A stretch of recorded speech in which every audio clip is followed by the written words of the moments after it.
Hi everyone. Welcome to CricVidya's cricket podcast. After starting off podcasts on IPL and CPL, we now bring to you a new series, Cricket Nostalgia, where we go back in time and revisit some of the old great matches and the moments that shaped cricket landscape.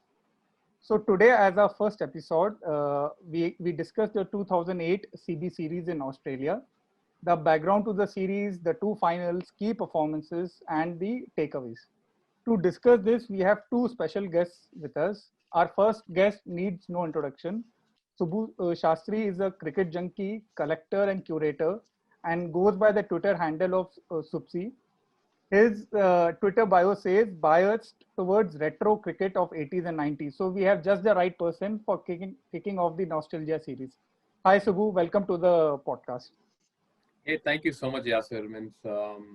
Thanks for having me on the show, and looking forward to this interaction. I am hoping that I'll pick all the expertise from you and Manju. I know Manju, you'll be introducing Manju now, but I just want to make sure that I walk away with something new on cricket that I probably don't know so far. So I'm looking forward to it. That's a tough and uphill task, but we'll try our best. Yeah, but again, I told right, I'm biased towards 80s and 90s cricket, but so I don't know what I'm going to talk about 2007 or 2008, but I'll try. Right. Our second guest, and again very popular on this circuit, is Manjunath. His Twitter handle is Falling Sweep. We'll ask him the background for naming this. He's a doctor and a cricket tragic, and fondly called as Manju. Hi Manju, welcome once again to the podcast. Hi Yasir, thank you very much for having me.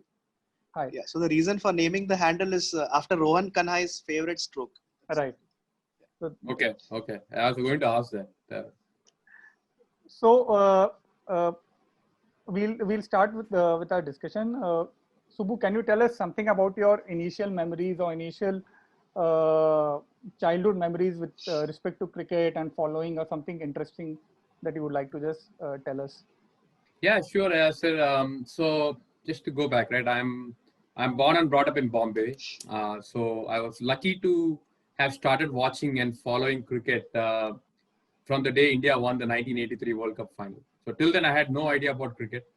I knew nothing about what it is. I just happened to bump into watching this game. Someone asked me to go and watch. I watched it. And here I am. I'm still talking and watching and playing cricket. So I still feel that was the best phase for any kid to get introduced to cricket, because the cricket coverage itself, right, it slowly started to pick up around that time, 1983 time. Right. And India kept on winning all the one-day tournaments. At one point, India won 4 tournaments, and it used to be called, the Sports Star had a cover page saying India has won the Grand Slam, because India won the World Cup, the World Championship of Cricket, the Asia Cup, and the another one more, the Rothmans Cup, and also the Asia Cup. So I think that India won 4 of them. So that's why it was called Grand Slam. And then later India won the Test series in England. And then we had a tight test in Madras. And then we had the World Cup in India, India-Pakistan, the Reliance World Cup, 1987. So I just felt that it couldn't have got any better. And so I played a lot, watched and read a lot, and also collected a lot of cricket stuff around that time, like the Sports Star magazines that you mentioned, the mini cricket bats, balls, just name it. It was something that as a kid, it was great to get introduced to cricket at a time when India was at a high. And then I just wanted to mention about all that, because it's a context that I wanted to give, primarily because my love for cricket was so much that it took me, I was so much apprehensive. Like, if I had to go leave India for any reason, for studies or anything, will I be able to cope up with that? And that was a strong apprehension. I can talk about a little bit more of that now, or maybe if you want to just talk to Manju, then I can be. So you can just continue. Continue, okay. Subu sir. Okay. So the reason I gave that context was, and it's a real thing, right? I was very apprehensive of whether I can leave India, because if I go to US for my studies or work, I don't know if I'll be able to watch cricket. And this was around the 99, 2000 time frame, because I came to US in 2000, fall of 2000. Right. And it has been about 20 years in US. I came to Dallas for my master's studies, and then after my master's studies, I came to Atlanta, where I'm currently. I'm working for General Electric. G Gas Power is what I work for. But since I was so apprehensive at that time, I was not really sure if I can still play, watch, and discuss cricket, and especially outside India. And what happened was, I clearly recall, I even pushed out my pursuit to come for my master's by a year, just because I wanted to really make sure that I can watch all of this. So I gave all my examinations and everything around 99 time frame, the GRE and everything. Right. But I didn't come to US in 99. I came only in 2000. So you can imagine the apprehension. So that was my first, the paranoia about what's going to come and how I'm going to deal with this. So you can imagine. But now I feel, after being here for 20 years, probably I'm not missing anything. In fact, I'm playing more cricket here than if I was in India. It's a frank assessment. When I go back to India, I don't see many people playing cricket in the Maidans or in the gullies that I used to grew up. Right. But I'm able to do that over here more than ever before. Right. So while initially it must have been tough, but then you subsequently got used to whatever was available to watch and follow cricket in US. I'm assuming that. Right. Yeah, I think it was. 2000 was still new, but I think my early recollections, right? When I think about what I did from a cricketing perspective, what I watched here was it was in. I think the first series that I really followed was in August 2000. I think South Africa was touring Australia for an indoor one ODI series. Right. So I watched that in my lab on a it was on web, but it was an animated version of the web podcast. So it was not ball by ball, but it was still an animated version of ball by ball, but only they will show an animation when they will hit a boundary or a wicket. Right. So that was my first recollection, and then the next one was the Yuvraj Singh's that 84 that he scored against Australia, the champions, the ICC Champions Trophy in 2000 in Nairobi. Right. I think that also I watched in that animated form. So me and few other friends, we kept on doing that, going to our lab and enjoying it. And the games used to be late in the night for us in Dallas. But we enjoyed that. But I think by the time the 2001, the Australia's Tour of India, the India-Australia series came, I was able to watch it on Dish Network. So we were able to pool up money, scheme something up, and install a dish antenna outside our apartment in our school, which was not allowed, but we still managed to do that. And that series was one of the series that I'm glad I watched it, but also the fact that it did help, and not many people will realize. In Dallas, there was not many locations where we could go and watch live cricket or anything. You had to install Dish or you just cannot watch. I think after that series, there were malls that came up with this idea of installing Dish and having people come and watch the games later in 2002. So the India's tour of New Zealand, right? I think late in 2002, before the World Cup, I was in Dallas and I was able to go and watch it in a mall. So things started to improve. So I give credit to that India-Australia series because it tapped a market in US, the Asian market, especially India, but also Pakistan and Sri Lanka, where many of the folks who were able to say, we cannot, as school students, we were not able to afford dish and packages every day, but we were ready to spend $5, $10 per game to go and watch it. So I think that thing started growing up, and which is what I liked about that particular series. And then slowly it grew up. And like I said, by the time 2003, 2004, India's tour of Pakistan came, and also the World Cup 2003, we all had very good coverage of live television here in US. Right. Now I think we are spoiled for options, if anything you can say. There's just too much. Maybe you can say that there is too much available. Information, pandemic, and also this pandemic also has caused it. Yeah, and information pandemic also. Concurrently, so much is going on. Like almost. So Manju, coming to you, what are your, let's say, early childhood memories? I can give my example. One of the earliest cricketing memory that I have is my father gifting me this wooden small bat, which had Chris Srikanth's picture on it, and it had zero written because you had bats according to the size as you grow up. Size. And I would just practice day in day out, looking at myself in the mirror and keep practicing, assuming that I was one of the players and all that. So that was one of the earliest childhood material memory, at least, that I have with cricket. I mean, if you have something of that sort, or any match memory that you can would like to share. For me, the earliest one was my grandfather took me to the shop of an ex-Ranji player, A.G. Ram Singh in Chennai. So they actually got me custom-made leg guards for the first time. So barely, like I must have been 4 or 5. So I hardly used them for 1 or 2 years, but they were still there, like till Pune, in the Pune house, were there somewhere in the corner. And match memory, actually, 93, there's a match where Azhar throws the ball to Sachin in the final and he defends 6 runs of the last over. So these are the earliest memories. And live ground memory, first match was Australia and New Zealand semi-final in 96 World Cup. That was at Chennai. So we got to watch it, but then I have a very breezy memory of the match. I don't remember much of it. So these are the early I think if you had watched at Australia versus New Zealand, the quarterfinals, I think it was a pretty good game, right? High scoring. Yeah, high scoring. High scoring. I think so maybe I saw earlier on Twitter someone was asking about that 30 runs that Shane Warne scored. Yeah. He was sent in as a pinch hitter by Mark Taylor, and Shane scored some 30 runs, and it was very unique. I think he hit a couple of sixes, and that got the momentum. After that, Australia won very easily. Right. So we'll now start our discussion, and for the CB series, I would just like to start with a headline that was there in Sydney Morning Herald, and this was by Peter Roebuck, and and it was "Arrogant Ponting must be fired."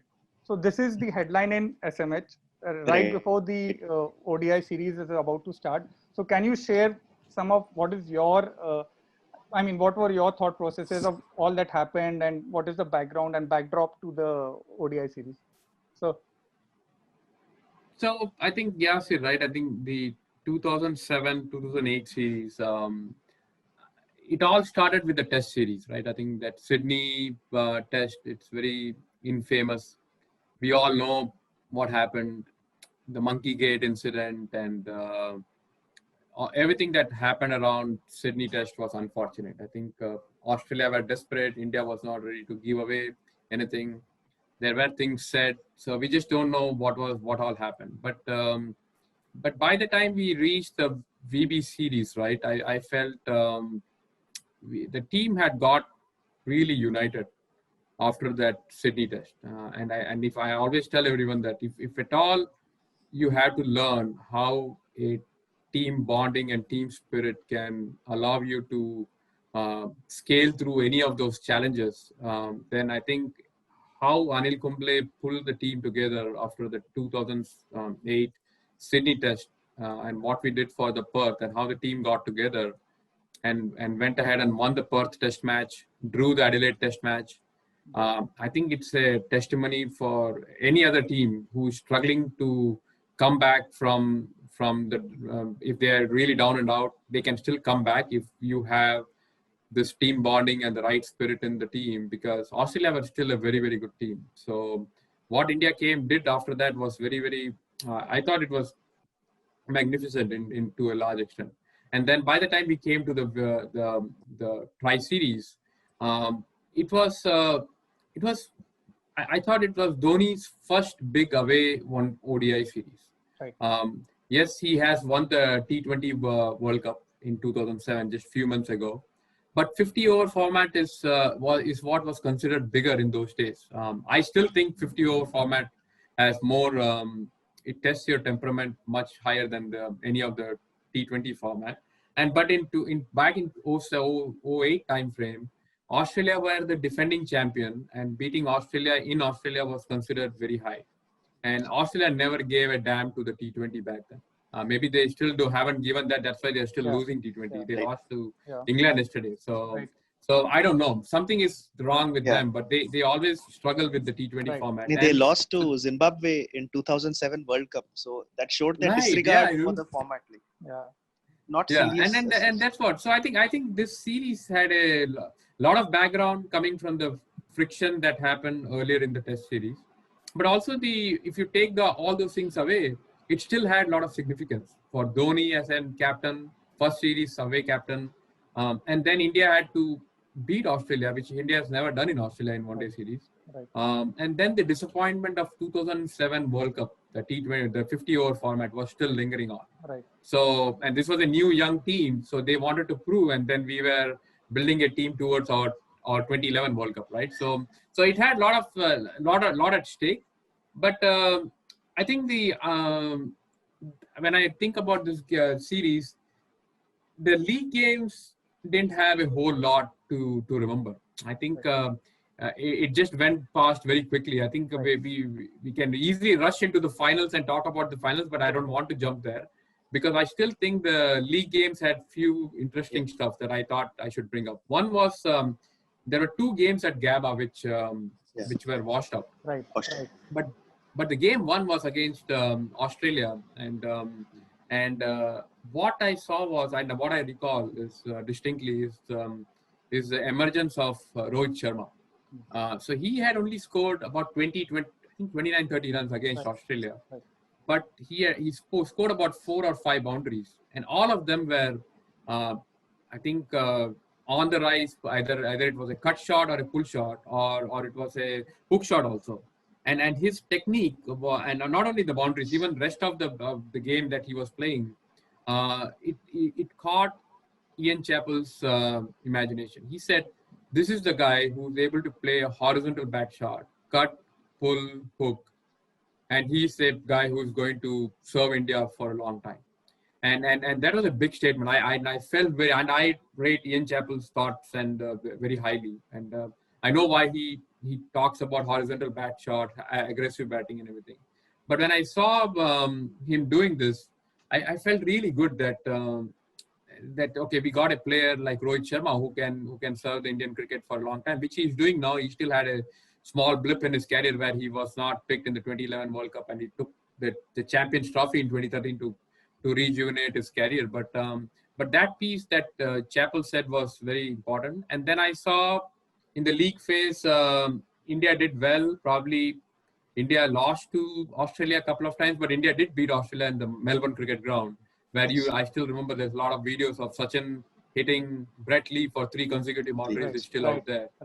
Right. And then some of the young players like Srishan, Pathan, I would say even Piyush Chawla was doing well, but I think Srishan, Pathan comes to my mind because they were bowling well. Then comes Praveen Kumar, who was the man of the match later in the finals.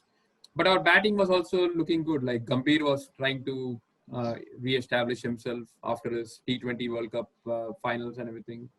And then you had Sachin was always there. Sehwag was coming back into team. Uttapa was there. Right. So it was a good mix of players who were trying to establish. Dhoni was trying to become a better leader. Right. So a lot of positives for the team to do well if they did. And then, but I think the few memories that I had also was about India not doing well in the first few games, winning one but actually losing next few. Then what happened was India had to beat Sri Lanka twice to reach the final, and they did it. Right. But I don't know, Manju, if you have any memories of those series. But I think I distinctly remember that when India lost few games and they lost to Australia twice while chasing, one in Adelaide, it was a low scoring one, right. And the other one was a high scoring one in Sydney. Yeah. Right. They scored 299. They scored 299 and became all out. Right? Actually, everyone played well. Even Harbhajan in the end tried to hit. Right. They just fell short. Right. It just fell short. So you have that memory, right? So, and I'm trying to. I not followed this for quite some time, but I only remember that we lost that one low scoring and one high scoring. Yeah. But what I remember more is, I don't know if Yasir or Manju, you remember the fact Sachin failed in those two games while chasing. became a big point of Exactly. discussion. Exactly. News channels started throwing these things out. And there was an Endulkar. article in CricInfo. Go ahead, Yasir. No, I was just saying there was this. I think the term Endulkar or something that was possibly used, and that was that series right. that It was used as a headline. It was used as headline, right? Yeah. And plus, there was reports of some rift in the dressing room, and regarding the seniors policy. And then there was Sehwag giving a press conference saying, "Did you see my catch?" Like all those issues really? were there. Okay. So it was confused. Yeah. So it was like projected as some rift is there, but nothing was there actually. So I don't recall. See, that's good. I think that's what I'm trying to test my own recollections, and I'm glad you are bringing up a few things that I probably don't recall. But what made it more special before going into the finals, Yasir, was the fact Sachin was visibly disappointed and shaken with all uh, this article. See, remember, Sachin was already told that he's no good after the 2007 World Cup. right. Ian Chappell had written an article in Midday. Sachin, you should go and stand in front of your mirror. Yeah. Right. So he was getting agitated, but then he was missing a lot of centuries. He was getting out in 90s. Yeah. Then he finally gets one across and scores a brilliant one in Sydney, and India loses, and all this monkey gate and everything comes. But there was also a question around Sachin that why he didn't shield the tail enders. Did he play that 150 knock for his not out? So a lot of things was going on. I don't know how you can be a Sachin and try to distract you outside. Means you have to really have a way to, I would say, quarantine yourself from all these things. Yeah. Because it's very difficult. Right. And then this came, and I felt it was very bad on harsh on Sachin to say that he was not. And you know what, the stats, I think it came in CricInfo where it said Sachin's average in the second innings or while chasing has come down so drastically from 2005. So basically, you're talking about 2005 to 2008, 2007, really 2 years. That's not a big slump, right? But the stats are thrown out. People are starting to talk about it. So it was on Sachin's mind. So when he did well in the game against Sri Lanka, when India chased 180 or something in 30 overs, and Sachin scored a 60 plus. Right. When he was interviewed by Star Sports, I could see it actually. I could see that that he was disappointed. He was upset. And he was very upset actually. And then he said that I don't know what to say, but these things happen. And now that I scored well doesn't mean that everything is right. I still want to score well. And Sachin is man of few words. It's really what he says is really with his bat. So he won't say much, but you can see the disappointment. So whole of India, when you see Sachin's face disappointed, we feel upset. And when he smiles, we all smile. Right. So that is how it was back then. And I still get goosebumps when I say that. So it was unfortunate. And that's how we came to the finals. We are going to beat Australia. We beat them only once. We beat Sri Lanka twice. Then two games were washout. So we just didn't know what to expect in the finals. Right. And I don't know if Manju or Yasir want to add anything more on what I said before we get on the finals. And also, this series could be the first where Dhoni, the finisher, was taking birth, probably. We saw a very different Dhoni in this Australia tour, and he was ready to bide his time. Like, he was spending more time, and he was asking Uttappa, Rohit to come around him and hit. So there was a change in approach from Dhoni. There is change in approach. Yeah, maybe the captaincy. Yeah, responsibility, captaincy. Probably. Yeah, you're right. Actually, when people say Dhoni changed his approach and he has become a finisher. He's trying to run singles and twos. But he did that immediately after he became captain. I think Dhoni, the dasher, someone who smashes the ball.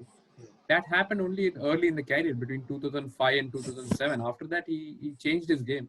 Right. And this is what I think Ganguly also says or said recently, that while we got the finisher, we lost a very good aggressive batsman in the middle overs, just because obviously he was trying to shore up one end. Yes. One of the early memories I have, one of the memories that I have from the league matches is Irfan Pathan batting up the order. And coming at number three. Number 3 in one game. Yeah. And yes. And this was like a surprise for me. Why is Irfan Pathan batting up? And then you see sort of Dhoni's possible early thought process where he's not rigid in his Yeah. in his ideas, and there is flexibility, and he uses that to good measure. Yeah.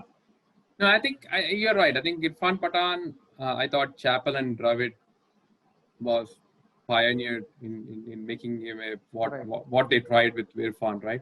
But you're right. He came up the order even in the Perth Test match in the second innings. Right. Yes. Yes. He scored a very handy 45 40 runs. runs. Yes. Yes. And I recall that. And I still remember because I was flying back from India to Atlanta on that during that game. So, and I was watching some clips of it in the airport, in the Mumbai airport. So I remember that. But Irfan was really good actually. Yeah. So I think, I came up to the finals, and I don't know if there is any other thought. I can talk about what I remember from the finals, but then Yeah, I'll I mean, and that's open the it next. up to Yeah. you both. If you guys have to add anything more, I can add. But what I recall from the finals was the foremost, right? I think I have been watching cricket for long enough time in mid 80s and time frame. I still know that India has never beaten Australia in a finals in tri-series in Australia. Yeah, India have done one in Sharjah and maybe in India, whatever it is, but never in Australia. Right. And Indian record in Australia in the tri-series has been very poor. India has never won even a single finals of the best of three. Right. So that is the backdrop of how India came to the finals. And then our first finals was Sydney. Remember, Sydney is a very difficult ground to chase back in those days. No, nowadays, everything seems to be easy, right? But it's not easy. If it is a big game, The boundaries have changed also. Like earlier, the ropes boundaries used have to changed. be till the fence. So Right. now they have reduced the distance further. That could be one factor, but I still think see again. I still feel if you put a semi-finals in Sydney and you ask them to chase, we cannot chase. That happened in 2015. Right. 325 runs, maybe other day we might have chased, but we couldn't chase against Australia in 2015. It was so when India lost the toss in that 2000. So India, so it was chasing was tough, and Dhoni promptly lost the toss. So there was additional pressure. So we had to make sure that we restrict them into a low score. Right. Otherwise, beating Australia in the finals, especially while chasing under lights in Sydney, doesn't happen easily. You had to play above your skins to get there. And Sydney, they had this breeze that comes in from the harbour during the evening time that also assists a little bit of swing. And then later in the game, it slows down a lot, so spinners come into play. So I remember back in the days, the spinners like Peter Taylor, Alan Border, they used to get a lot of wickets because it used to be very difficult under lights to get them away. So and even you remember our own Shivaramakrishnan and Sastry in 1985 against England. Yeah. They were turning the ball like square. Right. So those things were there, at least in my mind, when India lost the toss. I'm sure it must be there in the Indian team's mind also. But luckily, Australia lost few wickets. Ishant Sharma was bowling well. Praveen Kumar got a couple of wickets. It was really good. But they started to stitch a partnership like what Australia always does, right? I think Hayden and Simons, I think they started putting the partnership together. Baji got Simons, got Praveen Kumar. Yeah. And then the next part is what I wanted to highlight, and I remember very distinctly. When Baji got Matthew Hayden, caught by Piyush Chawla. It was a very beautiful catch by Piyush Chawla. It was a very beautiful outfield catch where he had to run towards his left and catch the ball. It was very tough, actually. Chappell on the commentary praised a lot. I don't think many of our other commentators would pick that up, but Ian Chappell always picks these tough ones really well. And he spoke a lot about that Piyush Chawla's catch of Matthew Hayden. But what happened after that catch was Baji and Yubi, during the celebration, they were doing this boxing kind of a bout between themselves, Baji and Yubi, and it was a celebration. But there is a background to that. During the tri-series, right, during the league games, I think Hayden said that I want Ishant Sharma to come to a boxing bout with me, something of that kind. Yeah. So that's why I wanted to bring this the team bonding and how they were sticking to each other and caring about each other is what meant here. So Ishant Sharma is not even involved in this, what Yubi and Baji is doing. But these two guys are actually sticking for his young teammate to tell that, okay, Hayden, now you just got out, and then he's trying to mimic that. So these guys were really getting under the skins of Australia actually, and it was a big deal. And I recall, I think I was watching Archstuck or something after that game, and I still have all the recordings of all this Archstuck and everything I had done. And I remember Vikrant Gupta, and there was one more anchor whose name was Deepak. They were talking about this, and you know, if it is a news channel, they go overboard, right? So there was enough masala to chew on at that time. So that was one recollection. But also remember, the same day, we call that as a Super Sunday, because Virat Kohli's young guns were playing the Under-19 World Cup final in Kuala Lumpur. Right. So it was and Sachin had specifically called the Indian team there to wish them luck. I don't know if you guys recall that, but that comes to my memory. Wayne Parnell was the captain of South Africa. South African, yeah. Wayne Parnell was the captain. So it was a low scoring. Low scoring match. Rain affected also. Rain affected also. So and I think these two games started. I don't think they started at the same time. The finals got over much later than the. Obviously, they both were finals, but this was the best of three finals. So our 50-over final for the seniors got over much earlier than Virat Kohli's the team's final, because the time difference and everything. But it was Super Sunday, so and it was early morning for us here in Atlanta. So you can imagine, like, I'm watching both games, juggling myself, and obviously it was a weekend, so I can do with that. But coming back to the game, the Australia scored well. They scored 239 runs. And chasing under the light was going to be tough. Swing from the breeze, the slowish wicket, and playing Australia in a big final where India has never won, and too many bad memories in recent past. And India started playing cautiously, and I thought India lost 2 or 3 quick wickets. I don't know if you guys remember. I think we lost quick wickets, right? We lost Uthappa, Gambhir, and Yuvraj. And very quickly. I think we were 80 odd for 3 or and then Rohit Sharma comes to the crease, and then they still had that partnership. That beautiful partnership. I think Rohit's partnership was it was coming of age of a really young player. His partnership with Sachin was master. He never played a shot in aggression. Exactly. He was. I thought he was just using the pace, guiding it, running hard. He didn't have too many boundaries, but he hit as many as he needed to. But he had Rohit as a able partner who was ready to take the challenge on, and I call it as the Bombay Boys doing the Bombay Boys show at that time, because they both were taking it further, edging each other. And what I liked about Rohit at that time was Sachin, when he was coming closer to 80, 85, he was cramping a little bit. It was a humid weather. Sydney is usually humid around that time.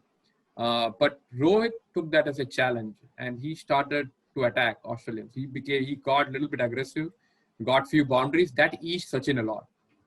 Not many would notice this, but I think it was picked up on one of the discussions I remember. But it was, and no one has even brought it up later too. Only people talk about Rohit's batting, which is good. But what he did to assist Sachin, that is what is called as a true partnership. You just make sure that when your partner is not at the best nick, you don't allow that person to go for something and get out, but the other partner can take it on. And that's what Rohit did. He was young. He had no fear, right? No fear of finals, no fear of Australia, no fear of Sydney. He just went for it. I think it was very satisfying for people to see that. And then Sachin scored the century. So that century was very important. First century for Sachin against Australia in Australia. Yes, he has conquered in Asia, but he has done nothing in Australia. So that's what Sachin made his bad talk as he went along in the latest stage. People say that why he was not attacking as much, but if he attacks and gets out, people will start blaming him, and they will bring this fact that, oh, you have not scored a century in Australia. He might have scored 95, but so he's trying to cover for a lot of things, and it's very difficult to be a Sachin. So then it was very satisfying actually what happened, and I thought the Rohit's partnership was great, but after Rohit got out, the winning run was scored by Dhoni with that nice pull shot. Actually, Right. Yeah. It was something like as if Dhoni was meant to hit those winning runs in those big finals. He liked to do that. I don't think he wanted to do it, but he was there at the right place, right time, and the style in which he does it, it's pretty good. And we won the match, and I think the celebrations were really big because at the same time, after a few hours, Virat Kohli's under-19 team beat South Africa. So think about this news channels on a Sunday evening in India. They were spoiled for choice. Yeah, spoiled for choice. They went overboard and they couldn't do anything. And but I remember in one of the news channel, right? Rohan Gavaskar was in Aaj Tak, not Aaj Tak. Headlines today. Headlines today. Do you remember that, Manju? Yeah, headlines today. He used to be the in-house expert for. In-house expert, right? But I don't remember the name of the journalist. Also was common. I don't know if the it lady? was RK. Yeah, the lady, but I don't remember her name. I don't know the name too because you know what? I'm currently digitizing a lot of my tapes, right? Okay. And I'm finding all this treasures of what all I have recorded, and I recorded like anything. Right. Means I record matches, but I also record these kind of off-field movements because I think that gives you a lot of perspective of what happens in the match. It's a completely mind game. So if your mind is not in the right place, you're not going to succeed. And cricket is more so than any other game because you had time to think. Other games you don't have time to think. So if you have more time to think, you also get distracted. Yeah. So I think what Rohan Gavaskar said was he was asked a question like, "Hey, why Rohan that Bombay boys does so well, where Rohit and Sachin did so well in the partnership, and they never got out." So Rohan said that in Bombay, when we start putting together a partnership, right, the seniors and everyone around will keep telling that don't get out. Okay, and as a player ourselves, we also don't want to get out. The reason is simple, not because we want to win the game or anything. That is a byproduct of it. The problem is whenever we have to go to a Maidan, we have to travel by local train for 90 minutes. Okay, 90 to 2 hours. It's a long time to travel. I don't want to go there and get out first ball. So one of the reasons we play long is we want to make sure that we... Kadus is the word they use. Kadus is the word, but I think more than that, I think he never used Kadus in 2008. So I recall. So Kadus is more used today in all the Twitter jargon. But Rohan was very nicely said, I don't want to get out after traveling for 90 minutes in a rush hour local train. Exactly. To get out for a zero. So we are trained for not getting out. Right. Manju, you have any... some memory, because one of the memories that I have from that first match was Mitchell Johnson bowling bouncer to Sachin and he deflecting it and from, almost uppercut. I mean, and there were two back-to-back shots, and that was at a time when the run rate was just climbing up, and he brought it down immediately by playing those shots. And I remember them to be one of the first. I mean, he played that once in South Africa, but after that, this was one of the first. Uppers, those kind of shots that I have seen play. They started playing it to Shoaib in the World Cup 2003, but at that time the direction was more towards. That was more of a. This is more like a deflection. And later, this was more like over the keeper's head, like a deliberate attempt to play the bouncer. Right. So he's done it to Brett Lee in the tests also when he was in his. I remember it was Nanty Hayward in 2005 in South Africa, I think. Then when he Nanty Hayward in 2001, Bloemfontein when Sachin scored that beautiful 100, 160 or something. Right. And Sehwag also scored his debut century. They both are doing this shot. Right. And then he did more in the Brett Lee in the Perth Test match. Right. Against Brett Lee, he did it quite a bit. See, I think it was Sachin's way of answering the fact that he didn't want to play pull and hook to curtail risk.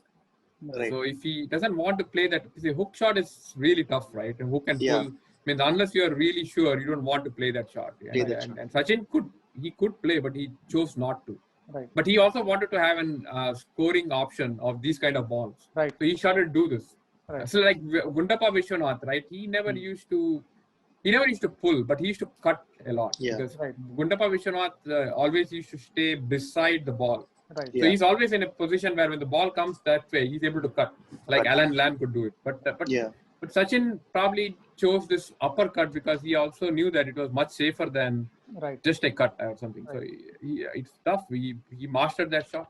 Yeah, that's what you expect. And I think this was when he was becoming more of that. The second wind was coming in his. Second wind was coming, and I think second wind. Yeah. This possibly started. He was quite determined in that finals. Right. Like throughout the tournament, there was one Sachin.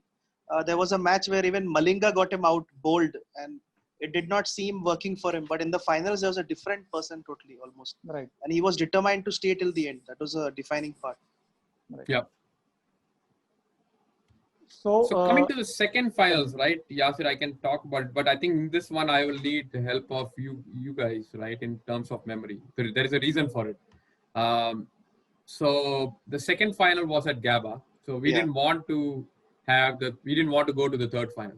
So second final was on Tuesday. This was on Monday. Sunday was the first final. Second one was on Tuesday. But I was traveling for work to South Korea, so I was already on flight to Seoul. And I missed the entire second final up until 40th over of Indian bowling. So it's a 16 hours flight from here to Atlanta, direct flight. And I still remember that my mind was all completely about this game. Okay, in the flight there is no connection, nothing. I'm in a Korean Air flight where you have no one talking about cricket. Okay, there's not a single soul who would even know what is cricket about. But I'm here sitting there and tense. And it's a direct flight, so there is no... So I'm not even getting down to know what it is. It's a 15-hour flight. And I had no idea. And I was so nervous in the flight. Then I got down with a lot of that nervous energy, excitement, hoping that I'll hear something good. And I also lost what time I am, because I'm talking about me living from Atlanta at a certain time zone. Me on a flight going to Seoul, where I don't know what time there it is, and I don't know what time it is in Brisbane. So I don't know at what point I'm getting down of the flight to understand what should I expect. But there is a lot of anticipation, right? And I was just hoping that I'll hear something good. And these are the days before smartphones, so I don't have anything to check the scores. So I call my wife and I ask her, okay, what happened? So luckily she was watching the game, and it was early morning for her. She knew she was not actually watching the game. She was waiting for my call that I reached or something. So when I called and I said, okay, well, turn on the TV and tell me what happened. So she said, well, 10 overs left, and I think Australia needs so and so runs and 4 wickets in hand or something. And then I made my mental calculation after this jet lag journey that I thought India could win. Actually, it is possible to win. India cannot lose. But she said there's someone batting. Mike Hussey is still batting, and he's batting well or something. So I got nervous actually. But luckily it all went on well. And by the time I reached my hotel room, India had already won the game. So I didn't watch this game live, but my only thing was this recollections. And then I call my wife and tell that, okay, make sure you record everything from the time India won the match, like all the celebrations, the post-match interviews. Who's this guy? Gautam Bimani, right? He was at the ground, and I think he pulled Harbhajan to have an interview, and Harbhajan was like, he was so panting him. He was celebrating. He was tired, and he couldn't even talk. That was the excitement, and there was an interview of that kind. Like and then Gautam Bimani says, now that you can forget everything about what happened in the tour. So Baji, as in his typical way, said, well, I never bothered about it. And so it was funny, right? I think India was on a high, and I could see that energy in that team. So, and I saw all of that after coming back to Atlanta. So I don't have any live recollection, and I was in a wrong place, wrong time, in a Southeast Asian country where they don't even know anything about this game. Right. So I got no except Cricinfo on. I didn't have anything else to chew on. But it was magnificent. I felt very, very proud, actually. I still remember Baji got, I think Baji got Simon's LBW. Yes. And then he got Hayden run out, actually. There was a throw that came to him. And then Praveen Kumar was at his best. I think Shastri put it up very well. He said that Praveen Kumar is someone who has the best wrist, and he can swing the ball at his will. And he had this interview with Praveen Kumar after the game in Hindi, I guess. Yeah. It was very. I may have that interview, but it was very, very nice interview of Shastri talking to Praveen Kumar answering in Hindi. There was a lot of happiness actually, and I felt okay. Dhoni has scaled one more height. Srishant was equally good actually. We should not remember Srishant bowled really well. He got Michael Hussey out, I think. And somebody actually, I tweeted a video yesterday or earlier today of Dhoni's first ODI victory as captain. Right. And Zaheer Khan bowled that final over against Australia in 2007 in Chandigarh in the Sector 16 stadium, which was the last ODI of that stadium actually. Yeah. So I tweeted that, and that last over, 11 runs of 4 balls, was very synonymous to what I saw, what Pathan had to defend against James Soaps and James Soaps. Right. And I think who was the other one? Bracken. Bracken, yeah, you're right. Bracken, yeah. Because he bowled a slower ball and the batsman drills it to short cover or cover. No, I think he bowled one to. Yeah, that was the final ball, right? Yeah, that was the last wicket. Last wicket. I think Piyush Chawla Piyush Chawla got it. nice. Yeah, Piyush Chawla got it. Yeah, so that was my so someone actually, when I tweeted that video, I guess Pramanjan or someone told that this series sowed the seeds of what we did in the CB series later. Right. And this particular final over reminds a lot about that particular Gabba game which India won. So then I thought, okay, wow, that's a nice connection. Because I never thought about it, but it is what it was nicely described by at that time. Right. So maybe you guys might have seen it live. So if you have any recollections. So I can say that I was in my MBA. I was in the MBA first year, and so we had that placement season which was happening, and the match was on. So I remember rushing between the two and then catching the whatever the scores was. But one of the things that I really remember was pleasantly surprised was Praveen Kumar's bowling in both the matches. I mean, he got Ponting out in both the matches, and you could actually see the ball, especially in the second and both the matches, the ball swinging, and the Australians having trouble. Either they were too early in the shot or they were not able to play in the line, and that is one of the abiding memories that I have, that we may or may not know some of the players as much. I mean, I possibly didn't track or was aware of Praveen Kaur to that extent, and suddenly here is one player who has come up and he's taking on the mighty Australians. And you had that aura. I think a lot of Indians, maybe a lot of other teams also had that aura that Australia can't lose. And two back-to-back matches is not possible at all. So I was always thinking, no, there will be a Hayden and a Simons partnership. And they will score. They will take the score, which will be beyond reach, or they will chase down the score. But that didn't happen. And then think about those feelings in my mind, being at 36,000 feet up in the air. Without actually knowing what it is. So these are the negative thoughts that I had in my mind. Right. Yeah, exactly. Everything negative. There is no positive thoughts when you don't watch the game. Yeah, there is. No, because Simons is one player, like even if he's in a lean patch, you feel India will help him, take away the lean patch and he'll come good. So that is a risk. Simons is one of the player which I would never, if you have to go to a one-day big game, anytime, all time. Right. You have to put Simons, fit him in. That's the first name I'll put him in. No one else. Right. Andrew Simons. Even his fielding, athletically also one of the best catchers. Just to get few run-outs. So you'll just run and run few people out.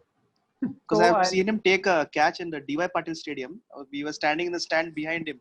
So it's really like, it's a ball which is heading, I feel it's a 6 by a CSK batsman, but he just plucks it out of air.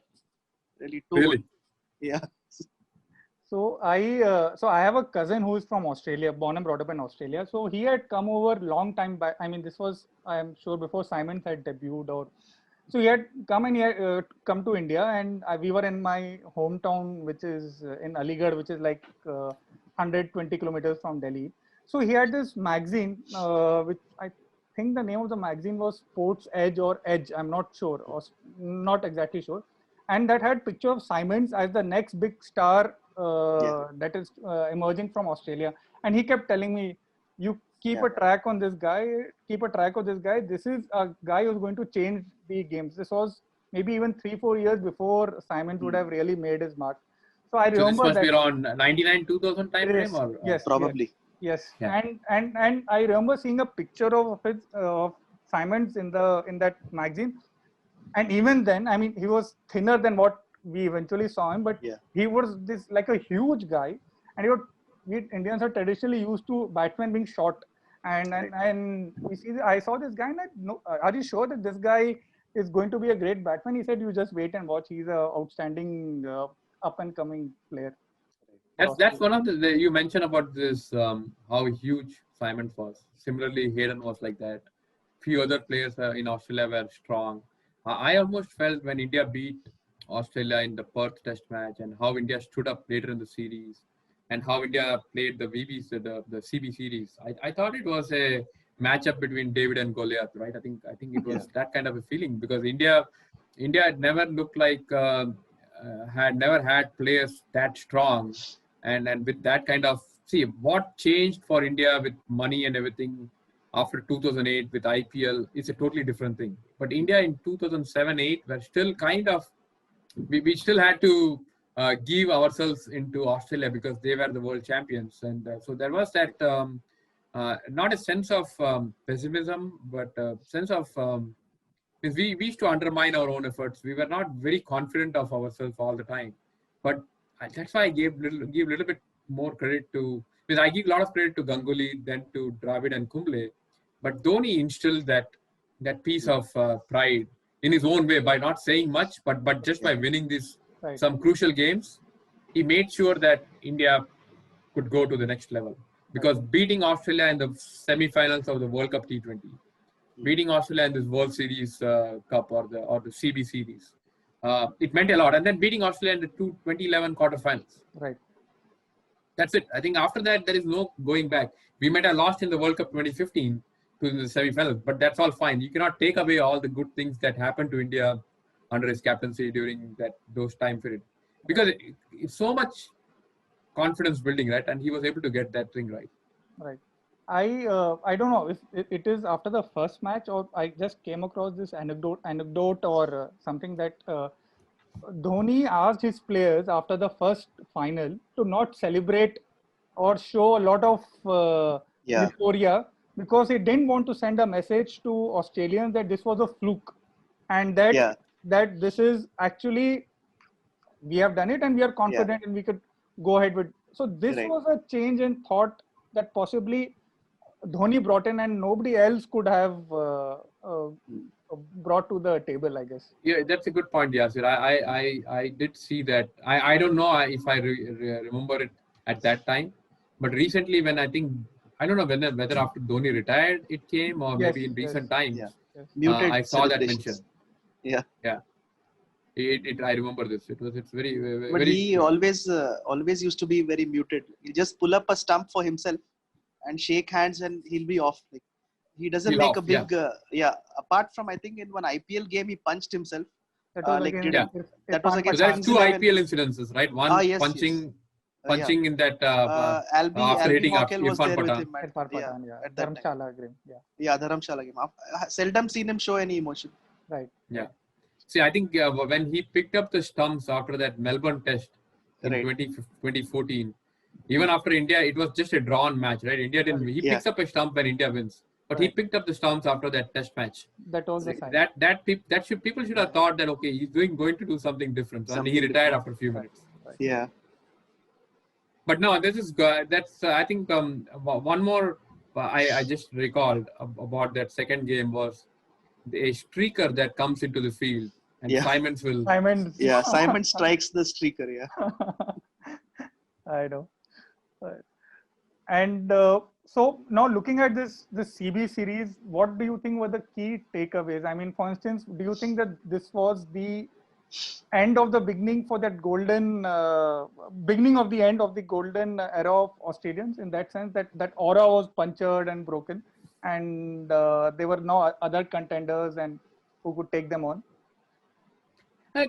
Possibly, but I felt Australia, even think about the World Cup quarterfinals in 2011. Ponting still scored a century. They still scored 260 runs it was brilliance of Yuvraj and Raina that took us to the final, took us to the semi-finals. So I won't say that Australia just lost it or that aura was gone. It was still a team to beat, but slowly and steadily when they started losing some players like Simons had to go, Gilchrist, this was the last game. Gilchrist was the last game. In fact, Praveen Kumar got Gilchrist twice in the in the finals. I think both the finals he got him out. So I still remember that. And then you had few other retirements, few new players coming in. So you can say this. I would say that Sydney Test was the switching point from where Australia started losing ground. I think Sydney Test, everything that happened around Sydney Test, and then India trying to get better. I think after that, Australia lost to South Africa in the following Test series in 2009 in Australia. Then they lost to England in the Ashes. Right. And then they came to India, and then they couldn't. They didn't beat India in 2008 and then 2010. So they started losing more than winning. Right. So you could say that there was something going on, and maybe Indian teams started to get better. There was a small time frame where India was doing really well between 2008 to 2011, and then India started losing again. So it's a cycle. But that I would say that extended domination of one country, it came to an end. So you can call it that way. But Australia was still a force. We couldn't beat them in the World Cup in 2015. And we couldn't beat them in when we toured in 2014. So you have to remember that they were still a force actually. Right. Manju, you have what do you think of any takeaways that you can have? I mean, maybe from an Indian perspective at least. Yeah, it was the first tri-series win, like in an Australian tri-series. Like what I have been watching over the years is like always when we see the commentators always talk about Asians as, they're not having strong arms. The boundaries are longer, so they can't throw. Then they don't enjoy cricket in Australia. The game is too fast paced for them. So all these myths were busted by our team to quite an extent. And also the myth that, in main finals, Tendulkar doesn't fire. All that has been, taken laid to rest, hopefully. People will keep saying, but this was one of those landmark tournaments where all these boxes were ticked. And there was a time when Tendulkar came good in a chase, and it's there for everyone to see. So I hope people stop, again and again bringing out his statistics, and because they will continue doing it, but it is there on record. So I hope it stops now. Right.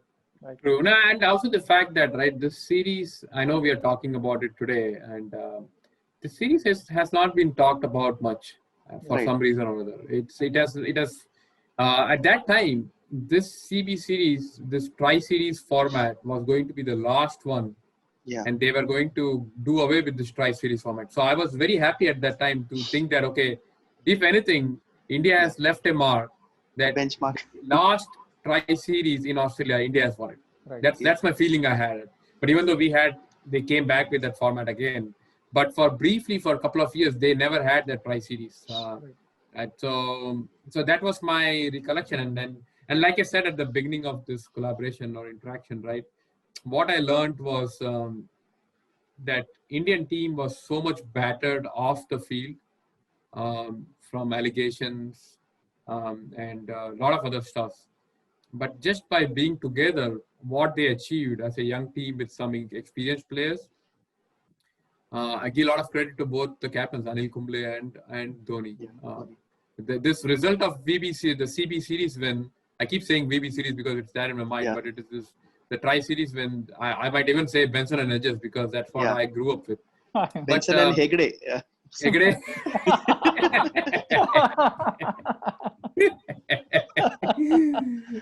That's a good one. Good one, Manju. No, but I thought that the seeds for winning this was sown by what Anil Kumble did as a captain. And that's why the Australia, when they came up with a DVD in 2010 or 2011, I don't recall.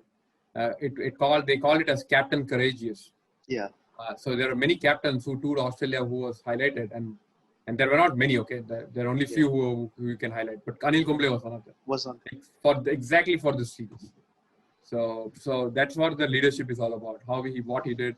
And then Dhoni took over. Credit to him and the team. So that's my fond memories of this particular series, the Tri-Series. Very fond. And Kumble also paraphrased Bill Woodfull in that press conference, where he said that only one team played in the spirit of the game. Right. So that was very shocking, for them, the Australian press. Right. They were a little shocked as how to take that. There was They silence. didn't know how to take it. There was silence in that room. Then the questions slowly started. So I enjoyed. I was in India at that time of that Sydney Test match when India lost. But the day Sachin hit that century, right?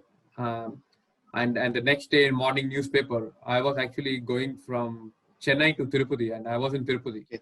To read that newspaper of Sachin scoring a century at Tirupati was blissful. I still have a copy of that. okay.